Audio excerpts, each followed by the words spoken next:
उम्मीद है कि अच्छे होंगे और अपने पढ़ाई को बिल्कुल बेहतरीन अंदाज में आगे की ओर कर रहे होंगे, है ना। और फाइनली जो है बहुत कम ही अब महीना बचा हुआ है आपके एग्ज़ाम से, है ना। ऐसे में आपको जो है ना अब सतर्क हो जाना चाहिए और एकदम बिल्कुल जो है एकदम ध्यान देकर जो पढ़ाई करनी चाहिए वो एकदम शुरू कर देनी चाहिए, है ना। चलिए सभी लोग आ गए हैं और जो आ गए हैं और कब से बाबू सभी लोग सलाम कर रहे हैं उन लोगों को वालेकुम अस्सलाम व रहमतुल्लाहि व बरकातहू। आज हम लोग पढ़ने वाले हैं बाबू अहमद फराज की गज़ल। और ये जो गज़ल है क्या ही बताएं कि कितनी बेहतरीन गज़ल है ना। अगर हम आपको यूं कहें, है ना, अगर आपको अच्छा लगे तो इस अंदाज में सुनाया जाएगा, है ना। कल गए गुजरे ज़मानों का ख्याल आएगा, आज इतना भी न रातों को मनव्वर रखना। तो ये जो गज़ल है आप चाहें आप तराने के साथ सुन सकते हैं, आप चाहें ऐसे भी सुन सकते हैं, ये आप पर डिपेंड करता है ना। और सभी लोग दिल भेजने लगे कि बस बस सर यही अंदाज में सुनाइएगा और समझाइएगा। तो ये जो गज़ल है आपको बहुत कुछ सीख देगा, मजाक नहीं कर रहे हैं। आज जो आप सीखेंगे ना, हम बता देते हैं लाइफ में पहली बार किसी टीचर से ऐसे चीज़ें सीखे होंगे जो आप हमसे आज सीखेंगे, है ना। बहुत अहम अहम बातें हैं इस गज़ल में जो ज़िंदगी में आपको एक तजुर्बा करने के लिए जो है ना काफ़ी है ये गज़ल, है ना। सर आपकी आवाज़ कितनी अच्छी है माशाल्लाह। हो बोतला को हटा दीजिए जी, बोतल शरीफ को हटा दिए, ठीक ना। सर आपका राग कितना अच्छा है, ओहो। तो आज जो हम लोग गज़ल पढ़ेंगे बाबू, गज़ल का नेम है ये दौलते दर्द को दुनिया से छुपा कर रखना, आँख में बूंद न हो दिल में समंदर रखना। तो ये जो गज़ल है ना, तेरे होते हुए महफिल में जलाते हैं चिराग, है ना। दोनों ये गज़लें आज हम लोग बहुत ही बेहतरीन मज़े के साथ साथ आप जैसे कहेंगे उसके मुताबिक हम लोग पढ़ेंगे। तो चलिए सबसे पहले अहमद फराज के बारे में जानेंगे, है ना। अहमद फराज के बारे में देखिए, ये तो खैर किताब लगा दिए हैं तो एक बार दिखा देते हैं, लेकिन अलग से भी टाइप करके आपको ला दिए हैं ताकि वहाँ जो मेन चीज़ें हैं उसको आप याद करेंगे। यहाँ एक बार सुना देते हैं, उसके बाद सुन लेना है, जो जो टिक लगाएंगे वो अपने कॉपी में नोट कर लेना है, ठीक ना। हाँ, और आपके लिए कल खुशखबरी है ना। थंबनेल तैयार हो चुका है और आप लोग आज रात भर पढ़ लीजिएगा, मतलब रात भर मत पढ़िएगा इसलिए कि सुबह मैराथन होगी, है ना। और आपको पता है कल शाम में मैराथन अगर मैथ की होगी तो उर्दू में सुबह ही रख देते हैं, है ना। तो आखिरी में आप लोगों से पूछ लेंगे, लेकिन सुबह 7 बजे मेरे तरफ से कंफर्म है, आप लोग तैयार रहिएगा। अभी शेड्यूल लग जाएगा टारगेट बोर्ड पाठशाला पर, है ना, चूँकि मेरे पास थंबनेल आ चुका है। और आपको जो वो चीज़ें देना है वो बिल्कुल ऐसे देना है जो आपको कहें कि एकदम आपको एक चैप्टर से अगर किसी तरह कोई परेशानी उसमें होगा तो दिक्कत सारी खत्म हो जाएगा। और थंबनेल देख लीजिए, आप थंबनेल देखेंगे तैयार है 10 चैप्टर के मैराथन के लिए, और इसमें एकदम बिल्कुल रेडी रहना, ठीक है। ये देखिए बन के आ गया है, पहले देख लीजिए, एक बार देखिए, और एकदम जोश के साथ जो है ना तैयार रहना है। और 10 चैप्टर तक आपका जो पीछे बैक लोग किसे कहते हैं, बैक मतलब पीछे, लोग मतलब लोगों के द्वारा, तो ये समझिए, है ना। हंसना नहीं है इसलिए समझा रहे हैं कि आपको लोगों की वजह से जो आप पीछे हो गए हैं उससे हम लोग जो है ना आगे हो जाएंगे। तो ये आप टेंशन खत्म कर दीजिए, क्लियर है। तो चलिए सबसे पहले कंटिन्यू करते हुए अहमद फराज के बारे में पहले जानेंगे, उसके बाद आपको एकदम पूरे जो है ना जोश के साथ तैयार रहिएगा। चलिए अच्छा, और सब बच्चे का कहना है कि 8 बजे, 3 बच्चे का आया है मैसेज और तीनों बच्चे अलग अलग है, तो भाई 7 ना करके 8 कर देंगे, है ना। लेकिन 7 बजे नहीं करके 8 बजे कर देंगे, देखते हैं आप लोगों में कितने लोगों की बातें जो है ना चलती है उसके मुताबिक, ठीक है। चलिए तो देखिए सबसे पहले बाबू अहमद फराज की पैदाइश 1933 ईस्वी में पेशावर यूनिवर्सिटी, चाहे पेशावर कह सकते हैं, यूनिवर्सिटी में ये तालीम हासिल की, ठीक ना। इब्तदाई तालीम जो है घर पर हासिल किए थे, मतलब पहला तालीम होता है उनका घरेलू जो है माहौल अदबी और शायराना था। इसी माहौल में उन्होंने आंखें खोली और कम उम्र में ही, सुन लीजिए जो याद करना है वो घेरा लगा रहे हैं ना, पेशावर और 1933 अभी टाइप भी किए हैं, ठीक ना। शेर शायरी की तरफ से माइल हो गए, तालिबे इल्म के ज़माने से ही वह शेर कहने लगे थे और यह सिलसिला ज़िंदगी के आखिरी दौर तक जारी रहा। इनकी अदबी और शेरी खिदमत काबिल कदर है, जिसका एतराफ़ करते हुए कराची यूनिवर्सिटी से उन्होंने डॉक्टर ऑफ लिटरेचर की एजाज़ी डिग्री हासिल की। तो ये नहीं पूछा जाएगा डिग्री कहाँ से हासिल की, कराची नहीं याद करना, ठीक ना। नवाजा गया उन्होंने चंद सालों तक, है ना, चंद सालों की इदारत भी, महनामा इश्तियाक और दस्ताने और हफ्तावार खादिम भी उनके इदारत में शाया हुआ है। ये सब याद नहीं करना, हमको बताएंगे आपको क्या क्या याद करना, ठीक है। अहमद फराज की अहम ओहदे पर भी फायज रहे, मसलन पेशावर यूनिवर्सिटी में लेक्चरर हुए। हाँ, यहाँ एक पूछा जाएगा कि किस यूनिवर्सिटी में वो लेक्चरर हुए, तो पेशावर यूनिवर्सिटी में, ठीक है। डॉक्टर जनरल ऑफ लिटरेचर भी रहे और नेशनल बुक फाउंडेशन पाकिस्तान के मैनेजिंग डायरेक्टर भी रहे। तो ये कि यहाँ से कहाँ के डायरेक्टर रहे, तो नेशनल बुक फाउंडेशन पाकिस्तान के मैनेजिंग डायरेक्टर रहे। तो बस ये अहमद फराज पाकिस्तान के बेहद मकबूल शायर समझे जाते हैं, पाकिस्तान के, ठीक ना, क्योंकि पैदाइश ही उनका पेशावर में हुआ। पेशावर कहाँ है तो जान रहे हैं। उनकी शोहरत पाकिस्तान से बाहर भी दूर दूर ममालिक में भी फैली हुई है थी और दूसरे ममालिक के मुशायरे में भी बुलाए जाते थे। हाल ही में अपनी मौत से ज़रा सा पहले 2009 में वह दरभंगा मकबूलियत में गज़ल, सोचिए गजल के लिए उनको 4 बंद जो है ना क्या किया जाए, गजल बिहार के मुशायरा भी तशरीफ लाए थे। इसलिए कहा जा सकता है उर्दू की आलमी शोहरत याफ्ता शायर, उनकी शोहरत व मकबूलियत में गजल गो का जो है ना निधि 4 चांद लगाया। उन सब बातों में उनकी हौसला अफजाई हुई। शायर का सफ़र कहीं रुका नहीं। इसमें 12 मजमुए शाये हुए जो हस्बे जेल है, तनहा तनहा, दर्द आशूब, नयाब, शबे खून, मेरे ख्वाब, रेजा रेजा, है ना। ये सब याद नहीं करना है ना, हल्का फुल्का देख लेना है। और आवाज़ गली कूचो में, नाबीना शहरे में, है ना, आईना, सब शबे आवाज़, है ना, सबे आवाज़, है ना, आवाज़ें मेरी है, पस अंदाज, मौसम ख्वाब, गुल परिशा, गज़ल बहाना करूं, क्या मतलब करे कि गज़लें बहाना करूं। वाज़े हो कि 1987 में यूनिवर्सिटी अल आइन ने अहमद फराज के कलाम असासा के नाम से 4 जिल्दों में शाये किया। याद नहीं करना है।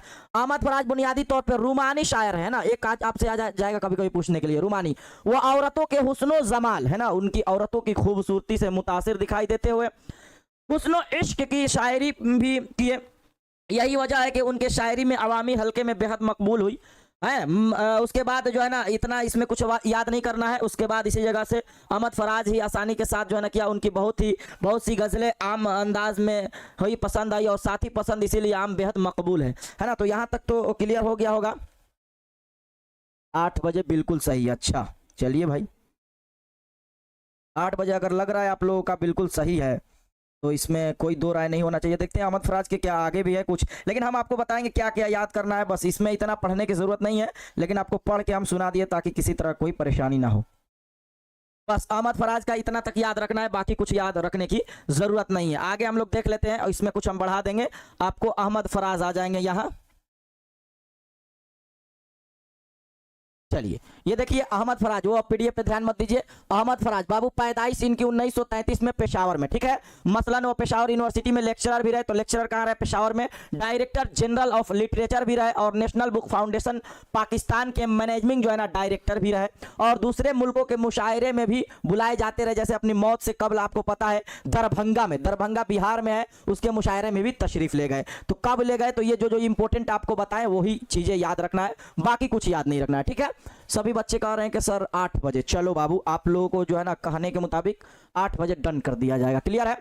तो एक बार बताइए, अहमद फराज 1933 ईस्वी में पैदा हुए, पेशावर, है ना, इसी यूनिवर्सिटी से लेक्चरर भी रहे। अहमद फराज के अलावा इसके अलावा जो है ना अपनी मौत से कबल जो है ना बिहार के एक मुशायरे में तशरीफ लाए दरभंगा। उसके अलावा नेशनल बुक फाउंडेशन पाकिस्तान के मैनेजिंग डायरेक्टर भी रहे, है ना। तो इतना आपको अहमद फराज से याद रखना है। क्लियर है। एक बच्चा कर रहा है 2 AM में, सुबह में 2 AM में पढ़िएगा, है ना।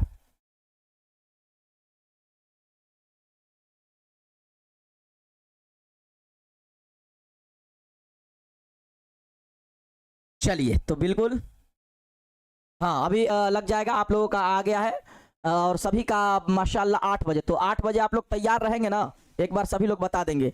अगर अभी क्लास लेने के बाद शेड्यूल लगवा देंगे तो बताइए कितना लाइक की संख्या पहुंचा दीजिएगा। ज़्यादा नहीं, टारगेट हम 100 के दे रहे हैं। 100 के अगर पहुंचा देंगे तो समझ जाएंगे कि आप लोग कल के क्लास के लिए आप लोग रेडी हैं। तो ये आपको जो है ना ये पहुंचा देना है जाके टारगेट बोर्ड पाठशाला पे, अभी लगेगा जब हम पढ़ा लेंगे। तो चलिए अब गजल की शुरुआत किया जाए ना। एक बार बता देंगे सभी लोग कि गजल कैसे सुनना है, जल्दी से बताएंगे सभी लोग कि गजल की शुरुआत कैसे की जाए।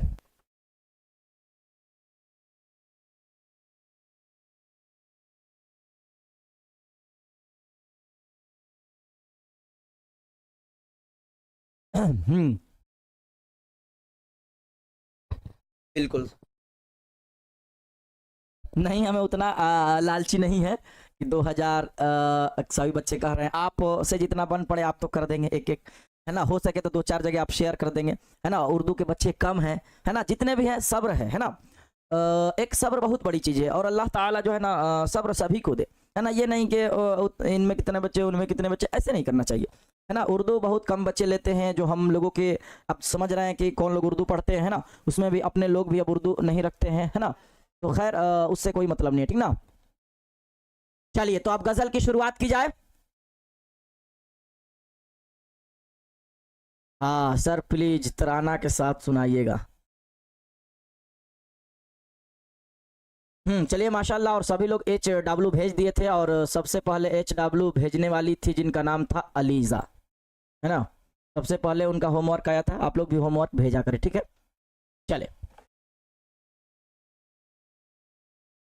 अब बाबू हम लोग गजल को समझते हैं। गजल से पहले हम आपको बताए थे कि एक बात ध्यान रखना है कि गजल के पहले शेर मतला कहलाता है। किस किस को याद है? गजल के आखिरी शेर जो अपना नाम इस्तेमाल किए हैं यहाँ, आखिरी शेर को मक्ता कहते हैं। तो ये तो इतना क्लियर है सभी को। गजल में कम से कम 5 शेर होते हैं, ये तो सभी को क्लियर है, ठीक है।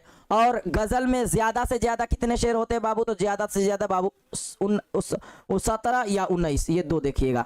गजल के लघवी माने औरतों से बात करना है, इतना तो सभी लोगों को क्लियर है।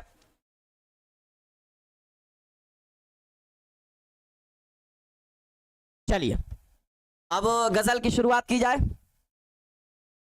हम्म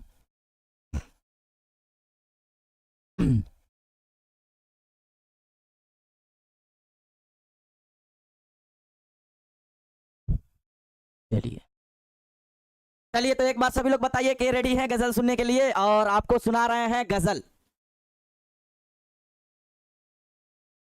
चलिए यस सर सभी तराना के साथ। तो देखिए बाबू, सबसे पहला आप लोगों को ये बातें क्लियर हो गया कि गजल के पहले शेर, गजल के आखिरी शेर, गजल में कम से कम कितने शेर होते हैं, गजल के पहले शेर क्या कहलाता है, सबको मालूम हो। अब हम लोग पढ़ते हैं बाबू। देखिए आपको पहला मिसरा है, हम पढ़ के सुनाते जाएंगे और आपको समझते चलना है, ठीक है।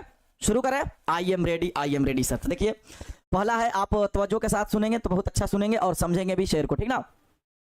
हम्म दौलत दर्द को दुनिया से छुपा कर रखना, आँख में बूंद न हो दिल में समंदर रखना।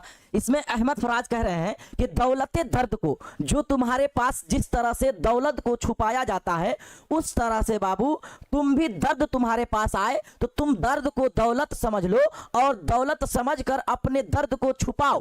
क्योंकि ये दुनिया ऐसी है जो अपने दर्द को अगर दुनिया के सामने दिखाओगे तो ये दुनिया वाले तुम पर हंसेंगे और तुम्हारे दर्द को मजाक उड़ाएंगे। तो इसमें इसीलिए अहमद फराज कहते हैं कि दौलत दर्द को दुनिया से छुपा कर रखना, यानी अगर तुम्हारे पास कोई दर्द आए तो तुम उसे दौलत समझो और जिस तरह से दौलत को छुपाया जाता है उस तरह से तुम अपने दर्द को भी छुपा लो।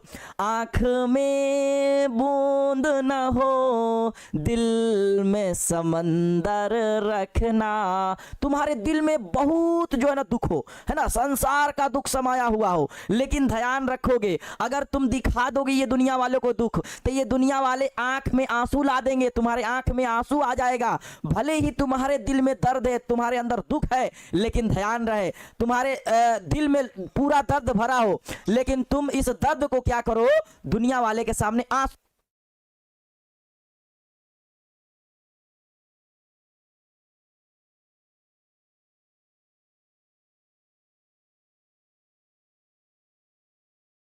तो ये समझ में आ गया आप लोगों को? वाह, बच्चे कह रहे हैं माशाल्लाह माशाल्लाह सर, ऐसे कभी हम नहीं समझे थे। तो पहला मिसरा आप लोग समझे, इसके माने क्या होगा बाबू कि अपने अगर आपके पास दौलत दर्द है ना, आपके पास अगर दर्द आए और वो दर्द को क्या कीजिए, दौलत समझिए। जिस तरह से दौलत को छुपाया जाता है उस तरह से अपने दर्द को छुपा लीजिए, है ना। अगर आप ऐसा कीजिए, अपने आपके अंदर अगर दर्द है तो उसको एहसास मत दिलाइए, लोगों को दिखाइए मत, वरना लोग आप पे हंसेंगे। आंख में बूंद ना हो, दिल में समंदर रखना। आपके दिल में दर्द हो, दुख हो, समंदर भरा हो, लेकिन अपने आंखों से आंसू नहीं लगाना, है ना। आंखों में आंसू नहीं ले आना, नहीं तो ये दुनिया वाले क्या करेंगे बाबू, और जो है ना मजाक उड़ाएंगे और तुम्हारे दर्द पर हंसेंगे। इसीलिए जब तुम्हारे पास दर्द आए तो बाबू उसको दौलत समझो और अपने दर्द को छुपाए रखो, सब्र कर लो और आंखों से एक बूंद ना टपकने देना, अपने दर्द को अपने पास ही छुपा कर रखना। आगे बढ़ते हैं। कल गए गुजरे जमानों का ख्याल आएगा, कल गए गुजरे जमानों का ख्याल आएगा, आज इतना भी ना रातों को मनव्वर रखना। इसमें अहमद फराद कर कह रहे हैं कि कल गए गुजरे जमानों का ख्याल आएगा, है ना। कल गए गुजरे जमानों का ख्याल आएगा, आज इतना भी ना अपने रातों को मनव्वर रखना। अभी हम लोग अपनी रात को इतना ना हसीन व जमील बना लेते हैं, इतना ना खूबसूरत बना लेते हैं कि इस हसीन रात हमें टाइम वक्त का पता नहीं चलता है और इस टाइम को हम लोग बर्बाद कर देते हैं। और यही हसीन रातें जब हमको गुजरे हुए जमाने में याद आएगी तो हमें अफसोस करना पड़ेगा। इसीलिए इसमें अहमद फराज कह रहे हैं कि कल गए गुजरे जमानों का ख्याल आएगा, आज इतना भी ना रातों को मनव्वर रखना। तो अपने रात को ऐसे कठिनाइयों में गुजारिए, अपने पल को इस तरह से गुजारिए कि कल आने वाले काल में जब इसको याद कीजिएगा तो इससे आपको पछतावा नहीं होगा, है ना। तो इसमें कह रहे हैं इसलिए कि कल गए गुजरे जमानों का ख्याल आएगा। अब आपका ये हसीन रातें पढ़ाई में गुजर रही है, पढ़ रहे हैं, है ना, और आप आगे बढ़ेंगे तो आपको ये सीख मिलेगा कि नहीं सर हमको समझाए थे। तो ये यही रातें, आज इतना भी ना रातों को मनव्वर रखना। अपने रातों को जिस तरह से गुजारेंगे यही रातें आपको कल को याद आएगी, और ये रात में जो आप कर गुजरेंगे एक दिन ऐसा आएगा कि आपको ये रातें जब याद आएगी तो उस वक्त आपको या तो तकलीफ होगी या तो खुशी महसूस होगी। तो अपने रातों को ऐसा बनाएं ताकि हमें बाद में जब याद करें तो उसको तकलीफ ना हो। माशाअल्लाह उस्ताद जी, क्लियर है ना। तो इसीलिए कह रहे हैं कि कल गए, अपने रात को बाबू, अपने आप को, अपने अभी आपके पास टाइम है ना, कल गए गुजरे। जाहिर सी बात है अगर हम आज जो जिस पल को गुजार रहे हैं बाद में ये ख्याल आएगा हमको, और आएगा तो हमें रुलाएगा, काश हम पढ़ लेते, काश हम लिख लेते। ये रातें आएगी नहीं दोबारा, इसीलिए कल गए गुजरे जमानों का ख्याल आएगा, आज इतना भी ना रातों को मनव्वर रखना, है ना। अपनी आशिफता मिजाजी पे हंसी आती है, कह रहे हैं हमें जो है अपने आप पर हंसी आती है। क्यों? अपनी आशिफता मिजाजी पे हंसी आती है, दुश्मनी संग से और कांच का पैकर रखना।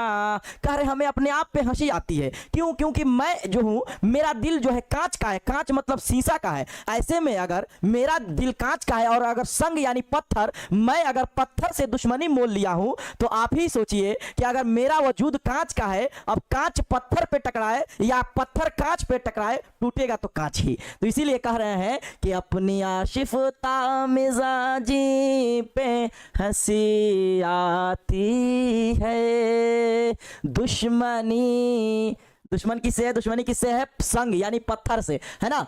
और कांच का पैकर रखना, मेरा वजूद कांच का है, मेरा वजूद शीशा का है। ऐसे में अगर हम पत्थर से दुश्मनी मोल लेंगे तो मेरे से बड़ा कोई बेवकूफ नहीं है, मेरे से बड़ा कोई बेवकूफ नहीं है। उस्ताद जी आपकी आवाज इतनी अच्छी कैसे है, माशाअल्लाह। निशा कुमारी कह रही है सर हमको तो समझ नहीं आ रहा है, क्या करी बोलिए प्लीज, है ना। निशा कुमारी आप जाएंगे संस्कृत और कौन हिंदी पढ़ेंगी तो वहाँ समझ में आएगा, ये तो उर्दू वाले बच्चे पढ़ेंगे तो उनको समझ में आएगा ना बाबू, ठीक है। क्लियर है, समझ में आया बाबू? आगे बढ़ते हैं ना, आगे बढ़ते हैं। आस कब दिल को नहीं थी, है ना, आप भी आस लगाए रहते हैं कि सर आए, है ना, सर का दीदार करें, हम लोग पढ़े, इसी तरह से लिख रहे हैं। आस कब दिल को नहीं थी तेरे आ जाने की, हमें जो है ना आस थी, मेरा दिल इंतजार में था, कि उम्मीद में था कि तुम आओगी, है ना, इसीलिए कह रहे हैं कि आस कब दिल को नहीं थी तेरे आ जाने की, पर ना ऐसे के कदम घर से ना बाहर रखना। कह रहे हैं कि हमें आस थी, मैं तेरा इंतजार कर रहा था अपने घर पर, है ना, उम्मीद थी कि तुम आओगी, लेकिन तुम्हारी उम्मीद ने मेरे घर पे अगर हम हैं तो आस थी कि तुम आओगी, ऐसे में अगर हम एक कदम अगर घर से बाहर नहीं रख रहे हैं, इसलिए कि कहीं अगर हम घर से बाहर गए और तुम आई और फिर चली गई मुझे ना पाकर, तो ऐसे में हम तुमको देख नहीं पाएंगे तो मुझे तकलीफ होगी, इसीलिए कह रहे हैं कि मैं तुम्हारा इंतजार तुम्हारे आस में था कि तुम आओगी, और इस वजह से मैं अपने घर से एक कदम बाहर भी नहीं निकालता हूं, नहीं तो तुम आओगी और हमें ना पाकर चली जाओगी, ऐसे में हमें बहुत तकलीफ होगी, इसीलिए ये कह रहे हैं कि आस कब दिल को नहीं थी तेरे आ जाने की, पर ना ऐसी के कदम घर से ना बाहर रखना। आज का क्लास सर रील वाला में मजा आ रहा है, हो चलो क्लियर, समझ में आया? तो आगे बढ़ते हैं। ये मक्ता है, जिक्र उसका ही सही बज़्म में बैठे हो फराज, जिक्र उसका ही सही बज़्म में बैठे हो फराज, फराज ये उनका तखल्लुस है और ये इस्तेमाल कर रहे हैं जिक्र उसका ही सही, कह रहे हैं कि महफिल में अपने आप को जो है ना अगर किसी के बारे में जिक्र होता है और उसके वो अपना हो तो हम लोग सुनते हैं तो दिल तड़प उठता है, इसीलिए कह रहे हैं कि जिक्र उसका ही सही बज़्म में बैठे हो फराज, दर्द कैसा ही उठे, दर्द कैसा ही उठे, हाथ न दिल पर रखना, दर्द कैसा ही उठे, हाथ न दिल पर रखना। ये कह रहे हैं कि महफिल में एक महफिल सजा हुआ है, जिक्र उसका ही सही बज़्म में, बज़्म यानी महफिल, बैठे हो फराज, कह रहे हैं कि एक महफिल सजा हुआ है और उस महफिल में जब मेरी महबूब का जिक्र हो रहा है और ऐसे में हम भी वहां मौजूद हैं और सारे लोग बात करते हैं उसके बारे में, तो जब वो अपनी है, जब उससे हमको मोहब्बत है, तो ऐसे में जब उसके बारे में बात होता है, ऐसे में जब हमें किसी से मोहब्बत हो जाती है, अगर उसके बारे में कोई बात करता है तो हमें बड़ा अच्छा लगता है, लेकिन बात क्या होता है अगर उससे पहले हम बिछड़ गए होंगे, तो ये कह रहे हैं कि जिक्र उसका ही सही, मतलब एक महफिल लगा हुआ है, वहां इनकी महबूबा के जिक्र हो रहा है और ये जिक्र होते हुए ये भी महफिल में बैठे हुए कह रहे हैं कि दर्द हो रहा है दिल में, है ना, और दिल तड़प रहा है, कह रहे कि ऐसे में अगर हाथ रख देंगे दिल पर तो लोग समझ जाएंगे, है ना, लोग समझ जाएंगे कि यहां कोई है इनका जहां जिक्र हो रहा है, इसलिए वो कह रहे हैं कि जिक्र उसका ही सही बज़्म में बैठे हो फराज, दर्द कैसा ही उठे, हाथ न दिल पर रखना। एक बच्ची कह रही कि सर आज का क्लास यूट्यूब पर होना चाहिए था, मजा आ जाएगा रिकॉर्ड करने में। अच्छा चलो यहीं भी कहीं से रिकॉर्ड कर लेना, है ना, इसे वो मिल ही जाएगा, बच्चा बहुत सारे लोग हैं। तो देखो ये इसमें कह रहे हैं, समझ में आ गया? पहला गजल सभी लोगों को समझ में आया ना? एक बार बताओ सभी लोग, है ना, कि जिक्र मतलब महफिल में। एक बच्चा पूछ रहा है सर फराज का माने, फराज मतलब बाबू अहमद फराज है, इनका ये तखल्लुस है और ये आखिरी है तो उनका ये मक्ता है, ठीक ना? जल्दी बताइए सर, आज जो है ना मजा रील वाला आ रहा है, मारेंगे तुमको ना सर, बहुत मजा आ रहा है आज की क्लास में, बच्चे बड़ा खुश नजर आ रहे हैं ना।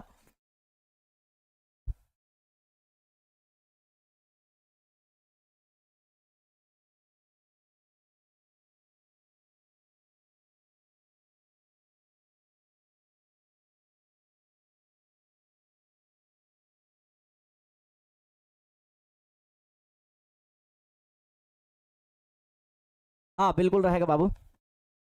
क्लियर, समझ में आ गया। अब दूसरा राग वाला तो नहीं है, ना ही तराना वाला है, इसी तरह से समझना पड़ेगा। तो पहला आप लोग समझ गए, और एक मिसरा इसमें से कभी कभी आ भी जाता है। दूसरा गजल में क्या कर रहे हैं, तेरे होते हुए महफिल में जलाते हैं चराग, लोग क्या सादा है सूरज को दिखाते हैं चराग, है ना। दूसरी गजल समझने पे ध्यान दीजिए, कह रहे तेरे होते हुए, है ना, मतलब कह रहे हैं कि ये अपने जो है ना इस बारे में लिख रहे हैं, अपनी महबूबा के बारे में ये भी लिख रहे हैं, कह रहे हैं कि तेरे होते हुए जब तुम महफिल में हो तो तुम खुद क्या हो, चराग हो, है ना, एक रोशनी की तरह हो। लोग सादा है सूरज को दिखाते हैं चराग। अब महफिल में जब तुम हो ही, तो ऐसे में बताओ कि किसी और को बुलाकर, है ना, क्या उसका जो है ना उस चराग को बेइज्जती करना है। इसीलिए कह रहे हैं कि लोग सादा है, और ऐसे में सूरज को चराग दिखाने की क्या जरूरत है, जब वो खुद ब खुद रोशन हो, है ना। दिन में अगर चराग जलाइएगा तो सूरज का कोई फर्क पड़ेगा, नहीं पड़ेगा ना। तो यही कह रहे हैं कि तेरे होते हुए महफिल में जलाते हैं चराग, लोग क्या सादा है सूरज को दिखाते हैं चराग। तो मतलब कह रहे हैं कि अगर तुम महफिल में हो तो तुम्हारे होते हुए महफिल में चराग, तुम खुद ही एक चराग हो।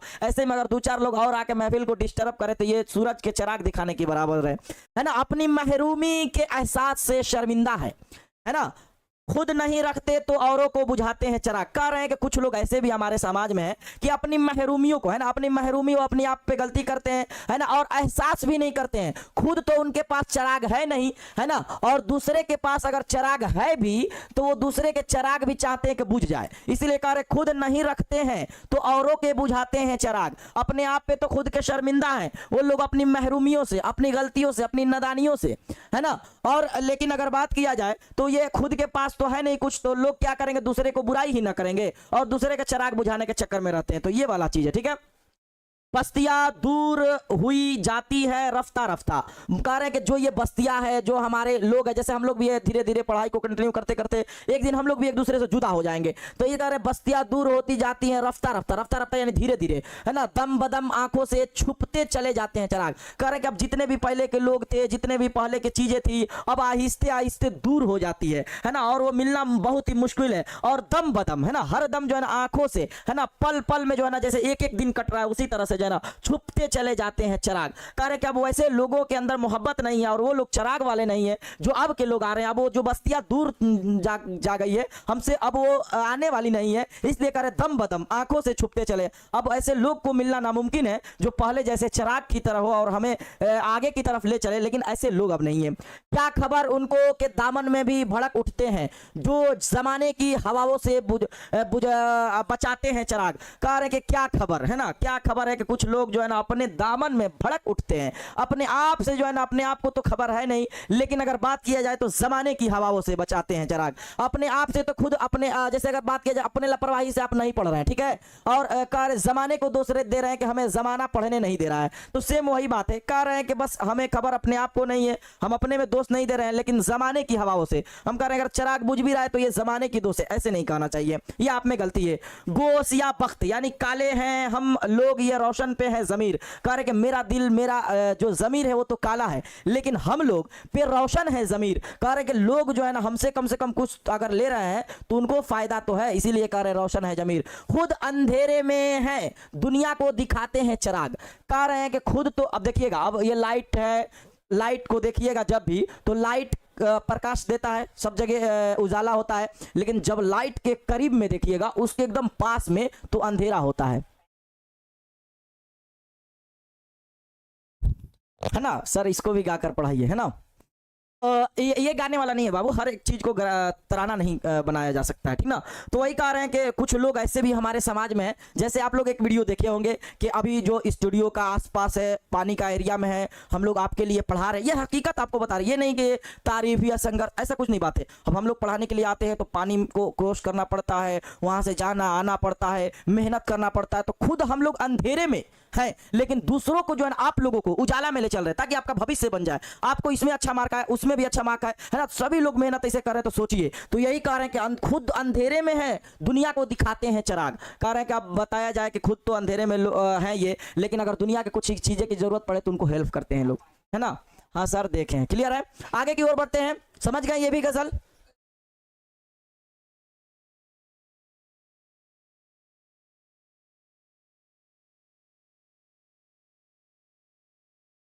आगे बढ़ते हैं। बस्तियां चांद सितारों के बसाने वालों, कर रहे अर्ज पे बुझने चले जाते हैं चराग। कह रहे हैं कि कुछ लोग चांद पे घर बनाते जा रहे हैं ना, सोच रहे हैं कि हम चांद पे घर बना ले, लेकिन वही ना कर रहे। बस्तियां चांद सितारों की बसाने वालों, कर रहे अर्ज, अर्ज मतलब ये जमीन दुनिया है ना, पे बुझने चले जाते हैं चराग। कर कि ये तो जिंदगी, ये दुनिया में लोग जो है ना खुद ये दुनिया से चराग बुझते चला जा रहा है, और लोग कह रहे हैं कि हम घर पे चांद पे घर बनाएंगे, है ना। और चांद पे जाने, जैसे मैं अच्छा एक मिसाल आपको दे दे कि देखिएगा, भारत ऐसा देश बन चुका है जो चंद्रमा है ना कितना लॉन्चिंग कर करके आगे तक पहुंच चुका है, लेकिन अभी तक जो भारत के जो सामाजिक अर्थव्यवस्था है उसको नहीं सुधार पाया है। तो ये चराग कहाँ बुझा है? अपने घर ही में पहले चराग नहीं जला है, तो हम लोग चांद पे बस्तियां बनाने की बात करते हैं। तो ये अहमद फराज पहले ही बता चुके हैं कि तुम लोगों का क्या चाल होगा, है ना।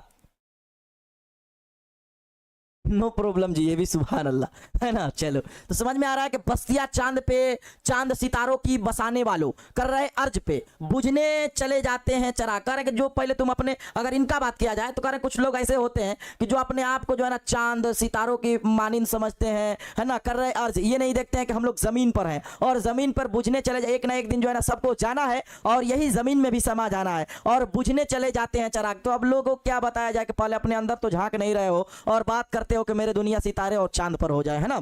ऐसे बेदर्द हुए हम भी कि अब गुलशन पर बर्क गिरती है, बर्क यानी बिजली, बर्क गिरती है तो जिंदा में जलाते हैं चिराग। कह रहे हैं कि ऐसे में बेदर्द, हम लोग बेदर्द हो गए हैं, और दर्द क्यों ना हो, लोगों के जो है ना गुलशन में, बागों पर जो है ना बिजली गिरती है। अब जब बागों पर बिजली गिरे तो हम लोग बेदर्द ना होंगे, क्योंकि बर्क गिरती है, बर्क यानी बिजली गिरती है। जंदान यानी जेल, जंदान के माने क्या है बाबू? जेल। कह रहे हैं कि ऐसे में अगर जेल में भी अगर बिजली लोगों पे गिर रही है तो ऐसे में हम लोग खुश होना चाहिए, क्योंकि गुलशन यानी बाग में लोगों पे अगर बिजली गिरे तो वो लोग चले जाएंगे, लेकिन हम लोग तो जेल में हैं और जेल में गिरे तो कोई उससे हम लोगों को मतलब नहीं रखना चाहिए, है ना। आगे की ओर बढ़ते, आखिरी शेर। ऐसी तारीकियां आंखों में बसी है कि फराज, है ना, रात तो रात है हम दिन को जलाते हैं चिराग। कह रहे हैं क्या बताएं, मेरा दुख तुम लोग नहीं समझ रहे हो। है तारीकियां, तारीकियां मतलब अंधेरों, है ना, आंखों में बसी है फराज। कह रहे कि मेरे आंखों में जो है ना बस अंधेरा सा छाया हुआ है। रात तो रात, आदमी रात को ना चिराग दिखाता है, हमारी ऐसी जो है ना मजबूरियां है कि हम दिन में भी चिराग के बगैर नहीं रह सकते हैं, हम दिन में भी चिराग के बगैर नहीं रह सकते हैं। तो ये अहमद फराज कह रहे हैं गजल में।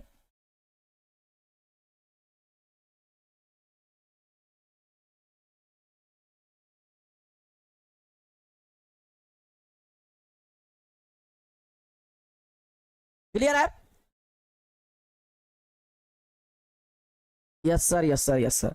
तो दोनों गजलें आप लोगों को समझ में आ गया होगा बेहतरीन अंदाज में, है ना। किसी तरह का कोई को भी दिक्कत नहीं हुआ होगा, हमें उम्मीद है ना। एक बार बताएंगे सभी लोग कि सब लोगों को जो है ना गजल ये समझ में आ गया, किसी तरह का कोई प्रॉब्लम, कोई दिक्कत नहीं है। जल्दी बताएंगे सभी लोग।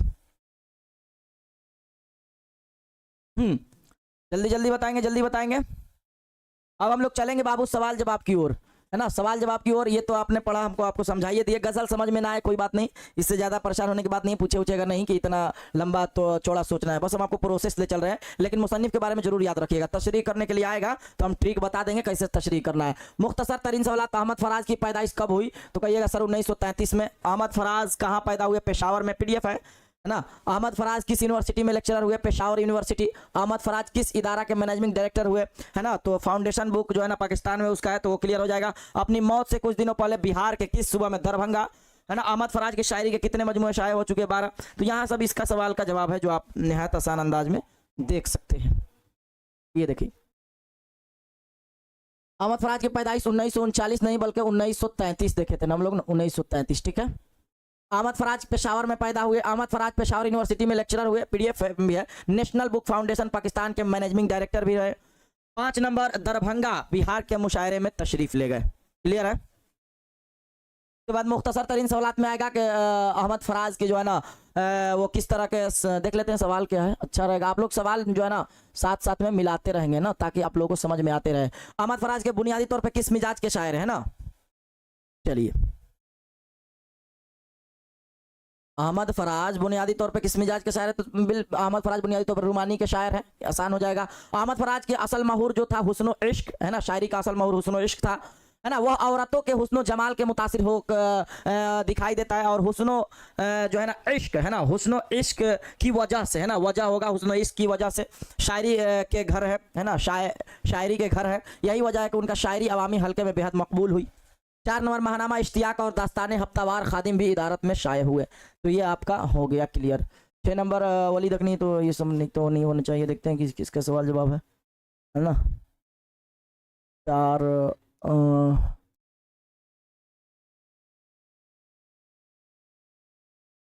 हाँ, अहमद फराजी तो हो गया, 1 2 नंबर हो गया, 1 नंबर हो गया, 2 नंबर हो गया, 3 नंबर हो गया। अहमद फराज किस इदारे में कौन कौन से महानामा, तो हो गया। इदारे में कौन से, उर्दू गज़ल की रवायत में आज़ाद गज़लों का तजुर्बा, ये तो आपसे सवाल जवाब आप कहे नहीं। गज़ल में अरबी किस सिन्फ से माखोज है, कसीदा से हो जाएगा। हाँ, यही आंसर है अपना। 6ठा नंबर देखेंगे तो यही आंसर है। हाँ, ये हो जाएगा कसीदा इसका आंसर। गैर मुरद्दिफ हो जाएगा जिस गजल में, वली दकनी हो जाएगा, और गजल के पहले शेर मतला कहलाता है। ठीक है सर, HW नहीं दीजिएगा, HW, अरे पहले पढ़ लो। 6 7 8 9 भी है, क्लियर है।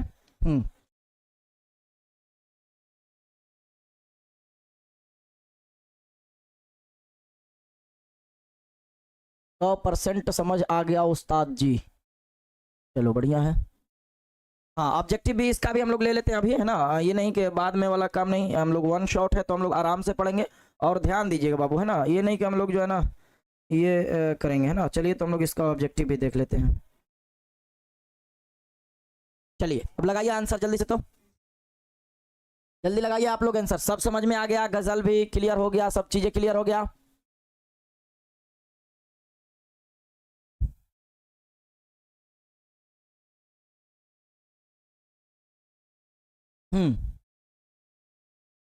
फास्ट फास्ट जाओगी कहाँ, बुझाता फास्ट करके।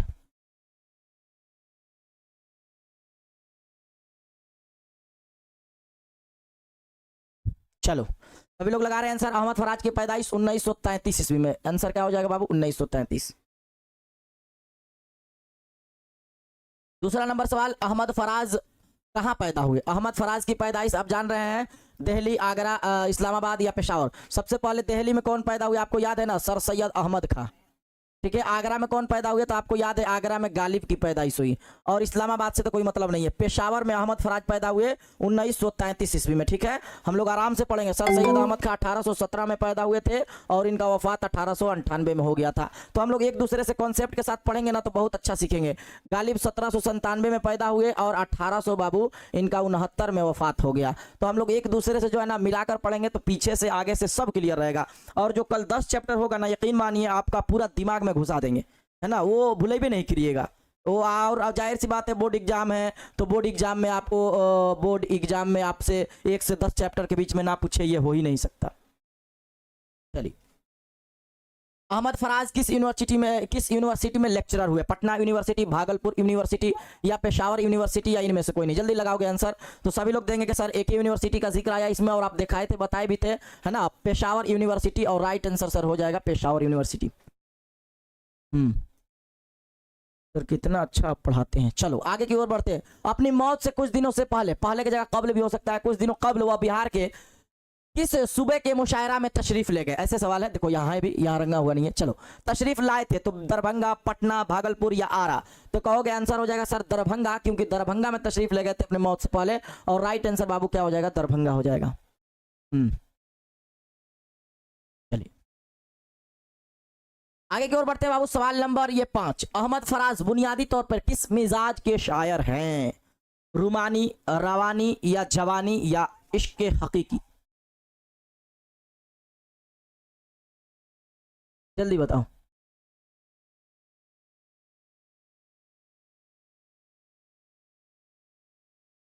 सर डाउट कहाँ रहता है, प्लीज दीजिए, हम वहाँ भेजेंगे। डाउट कहाँ, अभी आपको डाउट पता नहीं है। पूरा एप्लीकेशन को छेड़छाड़ कीजिएगा, चलाना सीखिए, खुद मिल जाएगा डाउट। तो 5 नंबर का आंसर सभी लोग दे रहे हैं रूमानी, और राइट आंसर बाबू रूमानी हो जाएगा।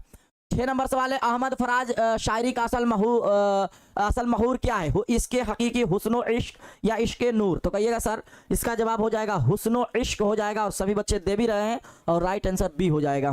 ठीक है, सवाल नंबर 7, गजल अरबी किस सिन्फ से माखोज है। गजल अरबी से किस सिन्फ से माखोज है। मदह होगा नहीं, गुरेज होगा नहीं, है ना, 2 निकल गया, 50% बउआ इससे आपको निकालना है। और आज रात में तैयारी कर लो, कम से कम 12 बजे तक जग कर पढ़ लेना, और कल जो है ना कितना सही करोगे देखेंगे तुमको, है ना। 1 से तुम्हारा 10 चैप्टर तक इतना बढ़िया दिमाग में बैठ जाएगा। तुम लोग लाइव जोड़ना नहीं भूलना, इसलिए कोनो ठीक नहीं है क्लास कब क्या हो जाता है, इसलिए लाइव क्लास करना बहुत जरूरी है। तो कल जो है ना तुम लोग तैयार रहना, और तुम लोग तैयार हो, एक डिसाइड करो, सिंपल सी बात, 7 या 8, जल्दी बताओ। और सभी लोग आंसर दे रहे हैं, इसका कशीदा हो जाएगा।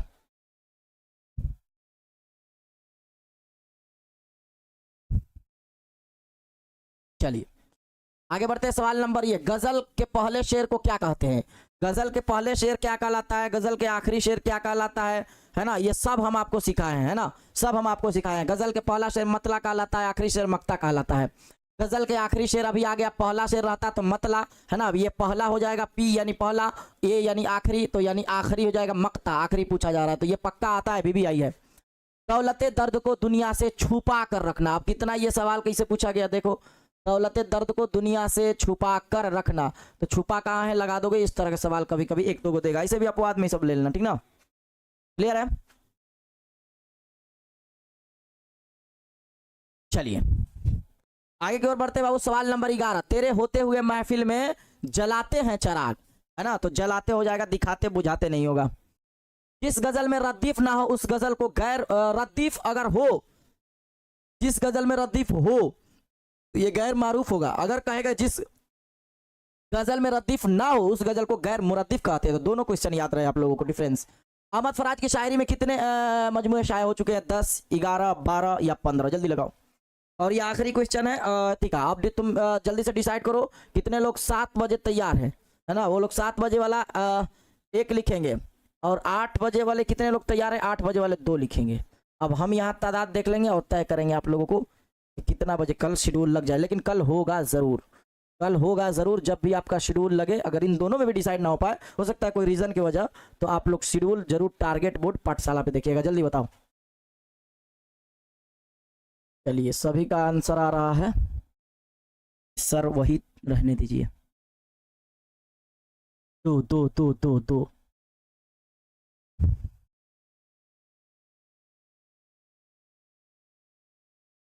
सभी का आ रहा है 2 यानी 8 बजे। चलो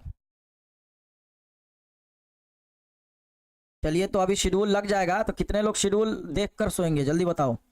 कितने लोग होंगे जो शेड्यूल देख कर सोएंगे और लाइक की संख्या बढ़ा कर सोएंगे, क्योंकि सर बोले हैं ना, सर बोले हैं। हाँ इसका आंसर अच्छा लगा दे, चलो इसका आंसर पहले लगा देते हैं। इसका आंसर तो सभी लोग जान रहे हो, 12 हो जाएगा ना। चलो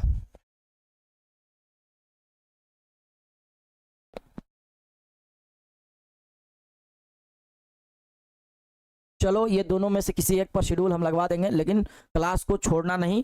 और देख लेना, अभी हमारा ज़्यादा उम्मीद है कि तुम लोग ज़्यादा भेज रहे हो 8 बजे, है ना, 8 बजे ज़्यादा बेटर रहेगा, लेकिन 8 बजे तुम लोग तैयार रहना, और 8 बजे शेड्यूल लगेगा तो तुमको 1 से जो है ना 10 चैप्टर का क्लियर हो जाएगा। क्लियर है, चलो।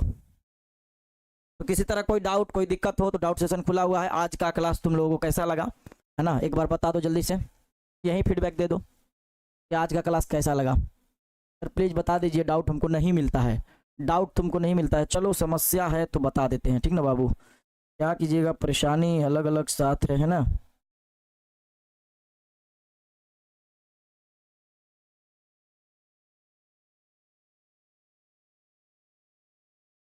तो हम दिखा देते हैं आपको कैसे जो है ना बाबू डाउट को क्लियर करना है, डाउट और कैसे भेजना है, ठीक है।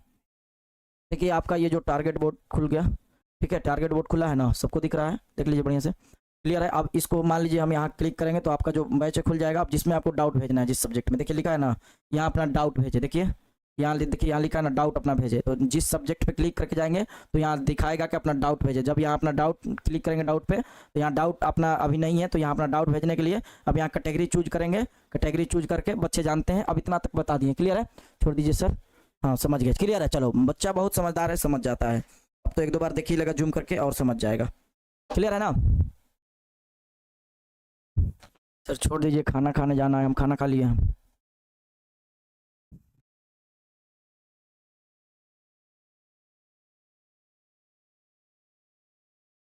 चलो आज का क्लास बहुत अच्छा लगा। चलो बाबू, तो मिलते हैं कल मैराथन की क्लास में, जब भी शेड्यूल लगे, लेकिन क्लास को नहीं छोड़ना है ना। तो एक बार बताइए कल कौन कौन लोग जो है ना पावर में तैयारी के साथ रहेंगे और एकदम आखिरी दम तक बने रहेंगे, और बिल्कुल जो है ना इससे धमाका मचाना है जैसे कि कल मचाया जाएगा, और बिल्कुल आपको 10 चैप्टर का कॉन्सेप्ट मिल जाएगा। तो चलिए बाबू, मिलते हैं आप कल की क्लास में। कल इंतजार कीजिए और एकदम धमाकेदार आज बेहतरीन अंदाज में आप लोग नींद ले लीजिए 1-2 घंटा पढ़ के, ताकि सुबह में आपको क्लास करनी है। और 10 चैप्टर तक एक बार ध्यान देकर ऑब्जेक्टिव को देख लीजिए, क्योंकि वही होने वाला है और आपको आगे आगे आंसर देते चलना है, तब समझेंगे बच्चा पढ़ के आया। देखिए बच्चा एकदम तैयार है, आई एम रेडी, और पावर अप भेज रहा है इरशाद सर। चलो भाई क्लियर, मिलते हैं बाबू अगली क्लास में। आज के लिए इतना ही। सभी को बाबू अस्सलाम वालेकुम व रहमतुल्लाहि व बरकातहू।